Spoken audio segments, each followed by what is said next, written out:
One of the issues that we have with some of the trees that grow together, when the limbs are close together, they have a tendency to rub. See how the close proximity of these two branches are, or two leaders? That is what we call included bark, and that's when the tree limbs, as they grow closer and closer together, and the bark gets included. It looks like it's grown together, but it really isn't. And inside there, it will have a tendency to hold water, dirt, carpenter ants, and different things like that.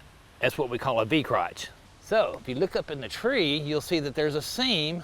The seam goes all the way up to where the branches aren't touching. That's your included bark. The dark stain that you see there is where that water or moisture and dirt is starting to ooze out, where it's building up at the top. So it comes down as that dark, dirty water like that. If you can follow my laser pointer, the green laser pointer, this section right here where you see where that seam is, where it's the bottom of, almost the bottom of where the included bark is, that is a great entrance hole for carpenter ants and other boring insects. They can make a home right up inside there, and it's perfect for them.